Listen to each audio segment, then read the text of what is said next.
Australia win by 115 runs to win a historic Test match series 1-0. Yes, a rematch series. And Pakistan, embarrassing. I mean, it was embarrassing. I know Australia winning away from home is not a weird thing to happen. It happens to a lot of teams. Of course, England, in the Ashes, they used to get beaten all the time in England.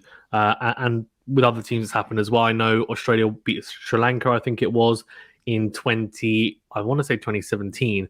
But before that, the last time they'd beaten a team was, I think, against Bangladesh in 2011.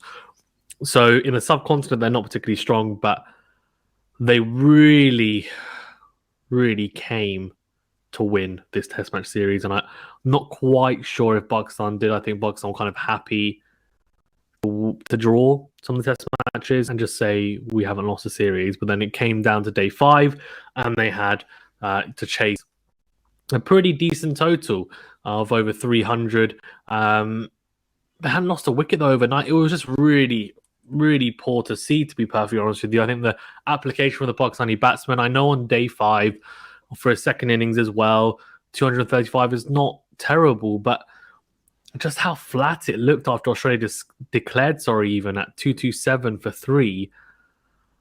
I don't know. To me, all I have to say right now in this very moment is well played to Australia. They played extremely well, to say the least. I thought they really applied themselves as well, and there were some really dull periods, to be perfectly honest with you, where they just had to toil away, and they did. So overnight, Pakistan was 73 for no loss of wicket at the end of day 4. So chasing, I think it was 315 and or 351, even. So they need to get just over 270 on day 5, but with 10 wickets in hand. Now that, can I just say something? Scoring 270 runs in a day is not impossible. It was an interesting then development after that happened, to be perfectly honest with you, because if we have a look at the scorecard, and I'll bring it up, let's see how many wickets we lost for how many wickets. That's like what people love doing when we're talking about Pakistan. So if we look at Imam al-Haq, 70 of 199. He was the standout, but it's just a shame he didn't kick on. Same with Babar Azam there as well. But let's go into the fall of wickets. So if we have a look here, right, 77 for 1. So we lost 10 wickets for 100, just under 160. 100, let's just say 158 is what it is. So 158 runs, and we lost 10 wickets. That is really, really poor. It's really, really poor. It's like being bowled out for 158, on day 5. That's pretty much what happened here. It was a really poor application from pretty much all the batsmen. After that loss of wicket, we had a bit of a, I guess, consolidated partnership between Azhar Ali and Imam al-Haq, but we were batting so slowly. I understand that the Australians have a good bowling attack, but the spinners really looked so ineffective throughout this whole Test match until today. And Nathan Lyon bowled really well. To be fair to him, he utilised the potholes well, where there were some as well. He attacked the front pad, bat and pad really well throughout the whole day. Pat Cummins was phenomenal. He got player of the match, and rightly so. He picked up 3 wickets in this innings at economy of look at that 1.5.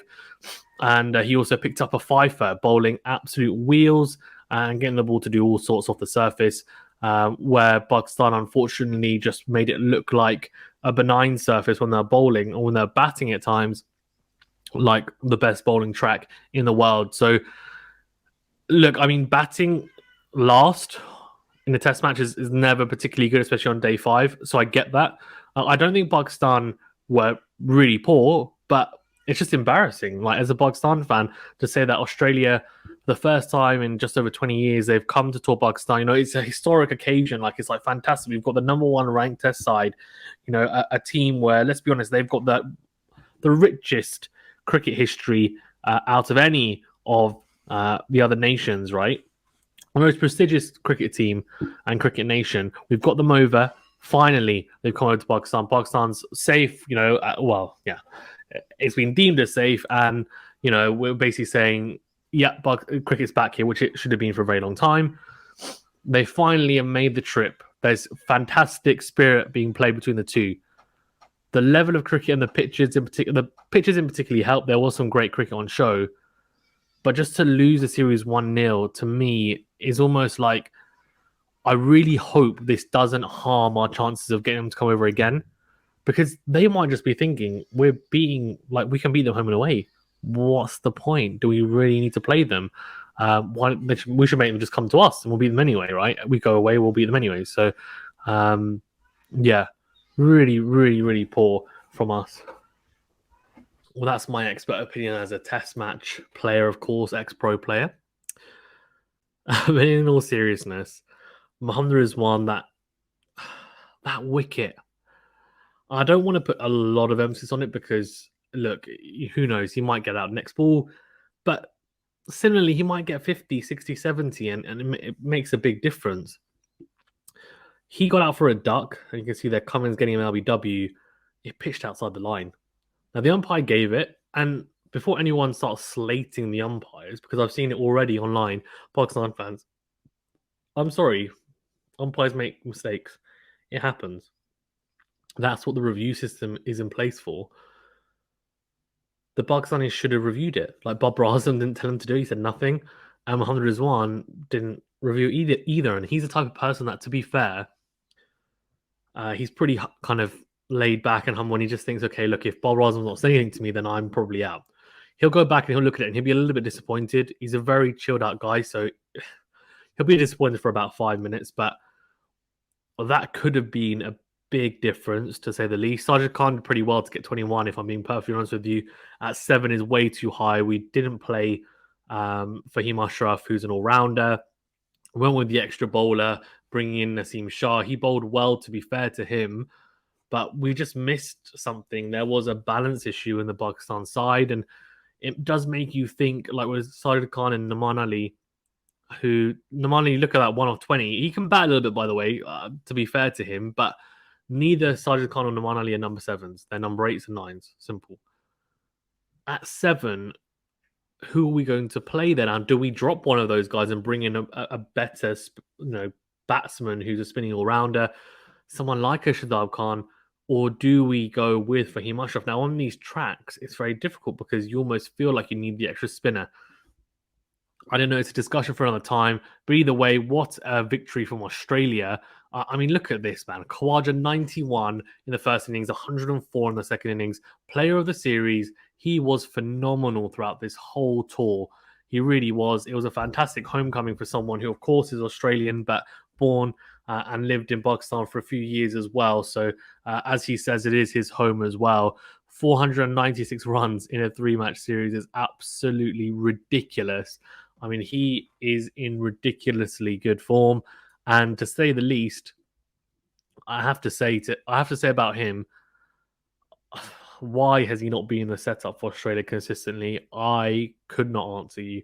I think maybe they're a little bit obsessed as well by having a left-hand, right-hand combination at the top of the order, because obviously, rotate strike and it gives bowlers a different look. I think in Test match cricket, it doesn't mean as much because there are definitely a lot more dot balls being eaten in Test match cricket. So, bowlers normally have, a fair amount of time, right, to target someone. And I just think that might have also been a reason why they kept on trying out all these righties with David Warner. Marcus Harris, though, came in. He was a youngster. They thought, okay, yeah, maybe he can do something. Will Pukovsky, of course. Hopefully we see him back in the side. But as someone who's so young and having so many concussions, you just don't know. But he obviously wants to play, and we really hope he does come back into the fold. But at the moment, Usman Khawaja is having a fantastic Indian summer, that's for sure. It's a beautiful, I think, period of his career to watch, to be perfectly honest with you. And yeah, really good. Of course, some great moments. I mean, Shaheen bowling Warner 51, and then a little bit of squaring up at times as well, and then also a handshake at the end. They're obviously really good mates, Warner and Shaheen. Look, I don't know. It's a really interesting series to dissect, and it's pretty raw, so I'm not going to go into it in a huge amount of detail, but my initial reaction is well played to Australia. Played really well. For Pakistan, I think a lack of application in home conditions where we should have had the advantage. I'm not quite sure if we prepped the pitches to win. I feel like we prepped the pitches to not lose. And in the end, I think that's bitten us in the backside, to be perfectly honest with you. That's all from me, though. A short summary, and then, as I said, we'll probably do a more in-depth review. Thanks very much for tuning in. Please remember to smash the like button and subscribe to the channel if you haven't done so already. Let me know your thoughts on the series as well. Disappointed, happy? Who are you supporting? What are your thoughts? What could have Pakistan have done better? And Australia, should they have won by more than 1-0? Right? Yeah, in the end, though, Pakistan will be disappointed. They'll lick their wounds, and hopefully they'll be hoping to secure another series of Australia to kind of right their wrongs. But we'll see. We'll see. I mean, going away to play a test match series in Australia is going to be even tougher. We're going to have to really find and hone our fast bowling battery for that, and the bowlers as well. Sorry, the batsmen as well. On bouncier pitches will be very tough, but a fantastic test series. I know there's some franchise stuff coming up. For me, you guys know I don't watch the IPL. There's a reason for that. But just in general, franchise cricket, I think, yep, it's fun to watch, but this is the real cricket. This is the prestigious cricket. This is the cricket that you can really see quality shine through.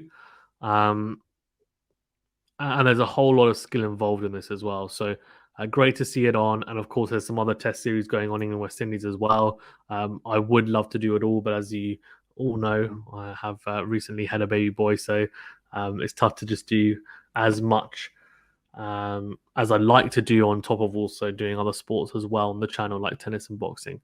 Thanks very much, guys, though, for tuning in. Please remember to smash the like button and subscribe to the channel if you haven't done so already. If you're watching or listening on a podcast platform, do follow us, subscribe, all that good stuff, and we'll see you on the next video. We also do have an exciting opportunity on our community tab on YouTube to potentially join the QualityShot team. A couple of you got in touch. We should hopefully be getting some stuff sorted out, which is great.